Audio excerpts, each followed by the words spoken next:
I don't know, it's just something just comes over me when I go there, and I just thought, I don't know, I just want to talk like I'm in, I don't know where, Staffordshire.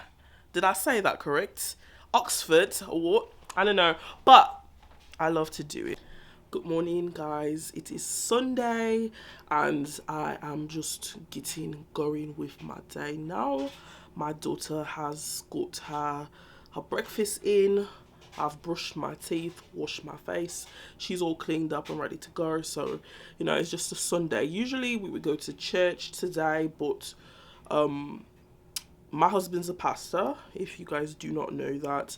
And basically we have two cars, but right now one of our cars is down.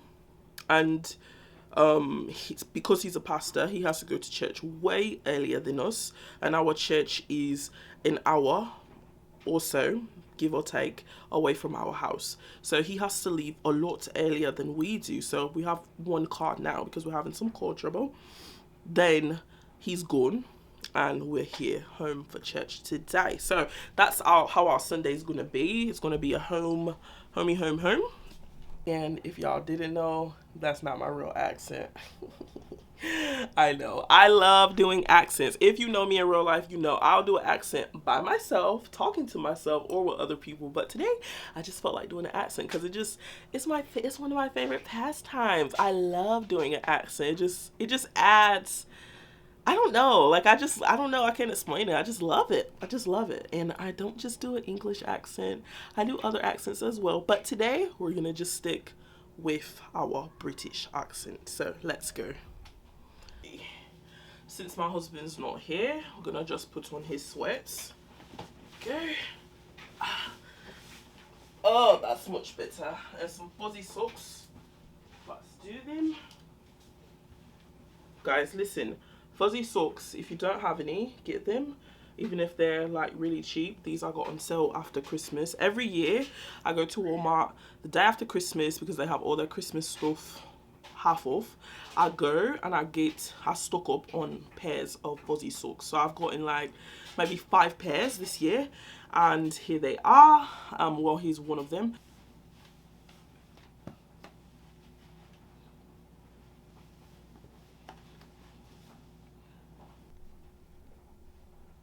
A bit of context, which is like my favorite phrase right now, because I'm a bit talker, if you can't tell.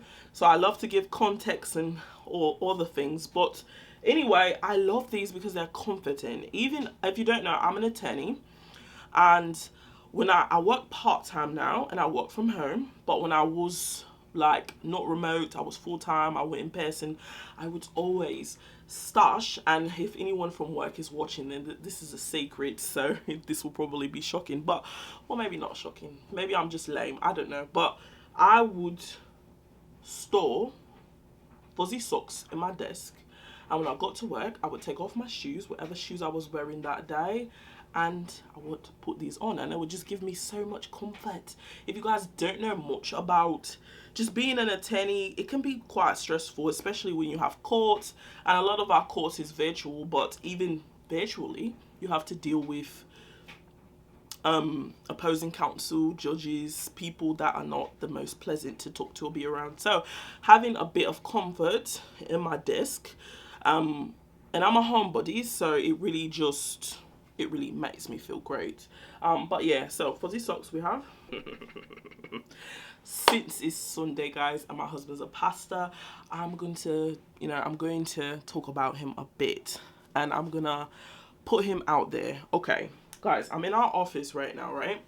And let me just say, it's a mess. And usually I don't like to blame messes on my husband solely unless they're absolutely his responsibility. But this clutter in our house, and I'm talking about it because it's Sunday, he's a pastor, he's gone. I just want to talk about it. He's gone.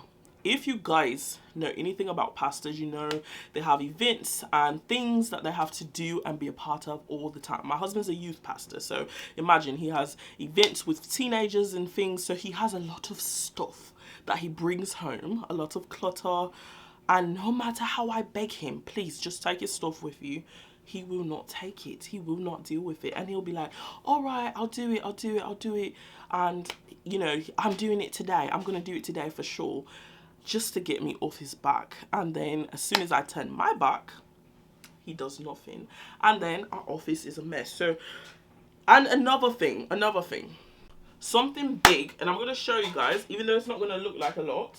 But mind you, he has a big book obsession, and being a pastor is one of the worst careers to have, where someone can justify a book addiction, because, you know, they just say, oh, it's for the ministry, you know, I'm doing it for the ministry, I have it because, you know, I need it for work, or I'm reading up on this, or I'm doing this. So he has commentaries that he uses to study the Bible. He has books on ministry. He has books people gift him, books on theology, books.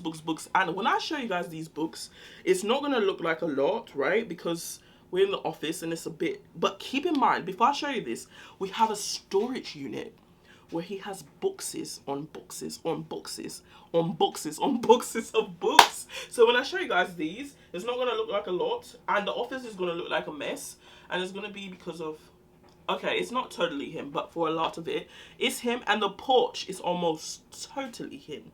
So anyway, because he's not here, I decided, and it's Sunday, why not give a bit of the inside job of a real life of a pastor's wife.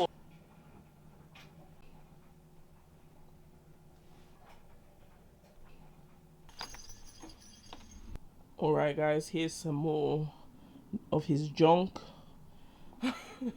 A bike. Actually, I think he's did a bit of tidying up out here, so not much to say. So this has backfired on me, but at least I can show the bike. So since it's Sunday and we're not going to church, we're just chilling out. I'm letting Harvest, this is our daughter, she is watching YouTube Kids. I may even insert some clips of me in other years doing accents. It's like, okay, boom. I love going to New Orleans. I've been a couple times. We went for our honeymoon, and I always preface this by saying, just because we went to New Orleans, we did nothing crazy. We are Christians, saved, sanctified, Holy Ghost filled. So we do not, you know, of course, we all sin, but we don't make a practice of sinning. So no, we didn't go to New Orleans to do anything crazy. We went to eat and walk around. And if you ever go to New Orleans during Christmas time, it's totally different than going other time, you know, warmer times of the year, or times where it's a lot of partying. It's actually very charming, and New Orleans is a very beautiful city. Anyway, so I said that to say, it's something about New Orleans. I don't know if it's because I just went there during my honeymoon, but it's like when I go, I just feel the need to do an accent. So I'll probably insert some clips, 2 clips of me in past years. I think one would be 2020, and I think the other one would be 2022. Hold on just a minute. Okay, I think I'm recording now. Oh, I'm nervous. Okay. So guys, I don't usually do this. Alright guys, I'm back in New Orleans, and I just want to come to you guys and tell you thank you so much for the support of my last video. I love this city, and every time I come, like, I feel very much so at home. I don't know, it's just something just comes over me when I go there, and I just thought, I don't know, I just want to talk like I'm in, I don't know where, Staffordshire. Did I say that correct? Oxford or what? I don't know, but I love to do it. And guys, my brother, he loves to do it as well. He's not with me now. He's in college, and he's well. Ooh, I just put his city out there. Probably shouldn't do that. He's in college. So he's not here, or else I would show you. But he loves to do it. So, yeah. My husband has tasked me with keeping an eye on the laundry while he's gone. He says, like, if he does not do any laundry, then the laundry in the house will not get done, right? Okay, so let me correct that. He didn't say, because that actually makes him sound really, really mean. He didn't say it wouldn't get done right. Like, I was saying, like, right. Anyway, what he's saying is, if he doesn't do the laundry, none of it would get done. And a part of that is, that's pretty much a very accurate statement. But I don't know if he's ever thought to himself, there's lots of stuff around the house or just in our lives that if my wife didn't do it, they would not get done. It's just something about men. When they have one thing they're doing, they think, oh, it's the bee's knees. But what about all the million things that if I don't do it, they would not get done? And guys, I do not mean this as a bad mouth to my husband. I love him. But yeah, he's a man. He's a very good man, but he's still a man at the end of the day. And there's a lot of things that I do not think they quite understand, like the running of the house, the day to day. Like a lot of it falls on the wife, right? You know, it's just kind of like the natural order of things. And my husband's very helpful. He's very courteous, but you know, it's just that's just how it is. So when he has his one thing that he's doing, he's of course thinking that he has it all on his side, and you know, we'll just let him think that then, won't we?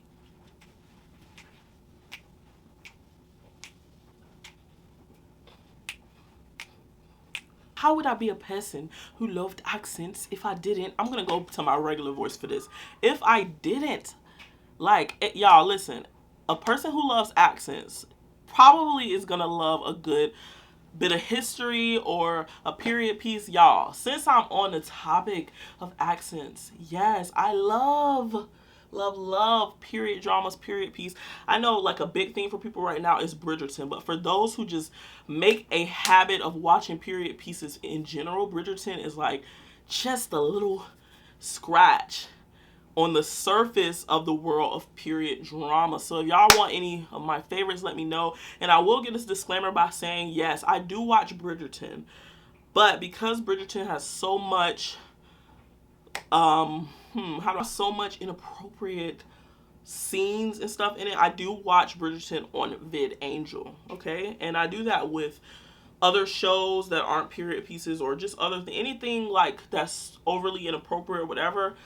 I will put it on VidAngel. If you don't know about VidAngel, it's a big filter where, you know, it connects to your subscriptions like Netflix, Prime, different things. And as long as you're subscribed, you connect it, whatever, it'll filter your shows for you, and you can go through and like check off profanity or, you know, romantic scenes or X, Y, and Z, and so you can watch a show. But some shows, it doesn't matter if you filter them. Like if the premise of the show itself is crazy, like the filter is not gonna do any good for it. But for the most part, it's a really good thing. So when I say I watch Bridgerton, just know, if you ever hear me, yeah, I know I have this braid over my eye. For some reason, I just think this looks so cute.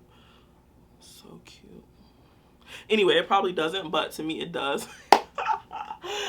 So if you ever hear me talking about shows and you're like, oh my goodness, she said she was a Christian, how is she watching that? Just know I probably watched it on VidAngel or the filter. Y'all probably not even thinking that at all. But it's just something about being a Christian or a pastor's wife. Forget being a pastor's wife, okay? Forget that for a second. Just just want to give your best self, and not best self necessarily, but because that sounds kind of crazy, but you don't want to represent Christ in a bad way. So that's why I kind of like over explain. Plus I'm an attorney, and let me tell y'all something about attorneys. We have arguments with ourselves in our head. So while we're talking, it's like we're thinking about what somebody could be thinking about what we're saying, and we're kind of trying to fix that, and you know, we're anticipating the argument. So that's what I do all day long. So that's why you might hear me say, given this context, or at the same time, or now I said that to say, you know, we say stuff like that because, I don't know, it's just how the lawyer, attorney brain, it just works that way, you know. I don't know, I can't explain much. Since we're in accent land, let's go and make some tea. That seems on, I want to say on brand, but it seems on vibe for today. So let's go make some tea. Come on. Don't just stand there. Come. Yeah, I'll just ignore all these dishes. Another thing my husband said he was taking care of. So let's just start keeping track. Actually, don't do that. Don't do that at all. My mother-in-law is probably watching this, and I don't want to get a phone call later. I'm just joking. But isn't this teapot kind of like old school looking? Like, yeah, okay.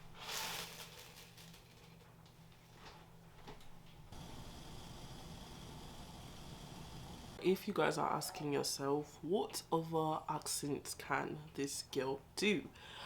I'm gonna enlighten you.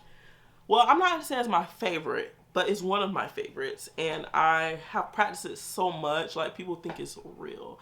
I said that like really, really proud. But it is a Nigerian accent, and I'm gonna do it for you now. And so, if you guys think that, okay, that started off kind of. I'm going to start off with my Nigerian accent. A lot of people, when I talk with them, they're going to automatically assume that I am Nigerian, because this is an accent that I practice day in and day out. And if one of my good friends from college is watching, she knows, because we have done it together. We will watch Nollywood films. We will just pretend to be straight from Lagos. Okay, so this is one of my favorites. I love doing my Nigerian accent. It's one that I can turn on and off. There's accents that I do that literally is just if I'm in the mood to do it, and it's kind of hard for me to otherwise do it because I can't turn it on and off like I can my own.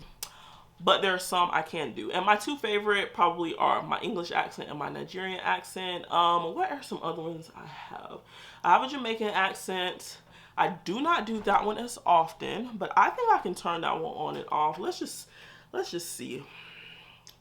But some I just don't feel like doing. It literally just depends. So we're gonna leave it there for now. We're gonna leave it there for now. Oh, I really love doing a Southern accent. And like I said, I'm already Southern, but I feel like different states in the South, America in particular, is what I'm talking about. No, my husband's from Alabama, and Alabama Southern and Florida Southern are two totally different things. Georgia Southern is different. Mississippi, my granddad's from South Carolina. His accent is super Geechee down. If you know anything about Geechee Gullah folks, then you know what I'm talking about. Super different Southern. But I can do different kinds of Southern accents, but the one I like to do is kind of that cliche. I feel like the Southern accent, when you think about it, it usually goes to that Virginia accent. That's the one I like to do the most, because I feel like, I don't know, it sounds different from what my Southern accent would sound like coming out of my mouth. And so anyway, I'll do a little bit of that. Now I just feel like this accent is just so romantic and just Southern, and just gives everything it's supposed to. Y'all get the gist. It just depends on how I'm feeling. Just depends. Like my sister, I'll do a Russian accent sometimes, and she loves it. I have an 8-year-old sister, and she loves that accent. But I cannot turn that bad boy on and off. It's just something that goes and comes with how I'm feeling. What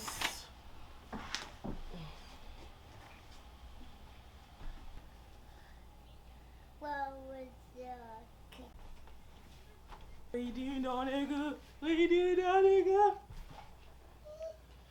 Let's see. Look, Harvest, my daughter, that's her name. Her name is Harvest. She's so used to me doing accents, I don't think it even phases her. But let's see. Let's see. Harvest, so get down. Hey, my camera.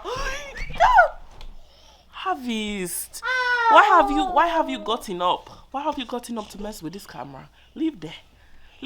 See, she's not even phased, y'all.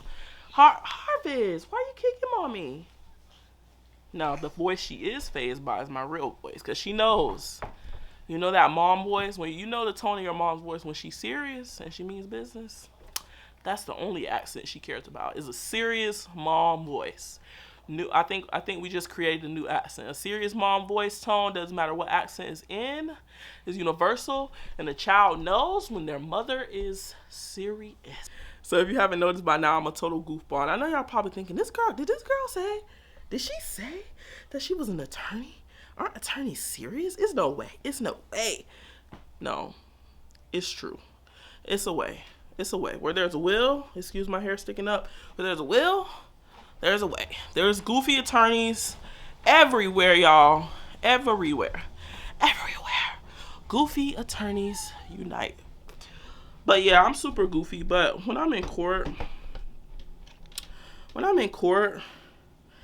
serious. You know what I'm saying? Like, you kind of have to be a little serious. Like, okay, I'm still myself though. Like, don't get me wrong. Like, I'm not gonna let people, because y'all, genuinely, there's people, attorneys that just take themselves way too serious, or they're just rude, just nasty. I actually had a situation this week with a, I'm not even going to it. It's the weekend. Not even going to go.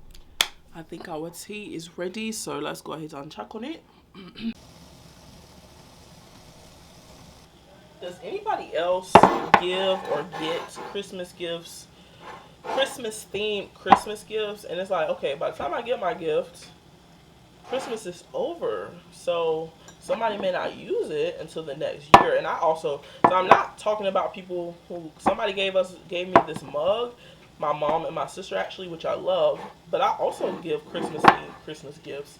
And it's like, hey, I'm the type of person, I appreciate any gift anybody gets me, and I'm gonna use it. So even though it's well into the new year, I'm definitely still using my Christmas stuff, because otherwise I will only have one day to use it until the next year, and that's the thing. I feel like people are also like, so let's go ahead and put on, gonna stream church.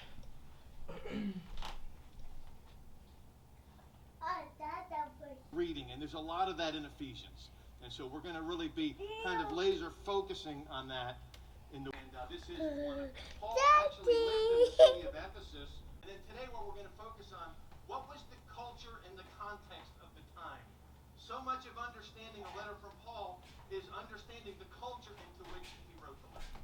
All right, so today that's where our focus is. We want to understand Ephesus at the time that Paul wrote the letter. And then over the next 6 weeks, we're really going to get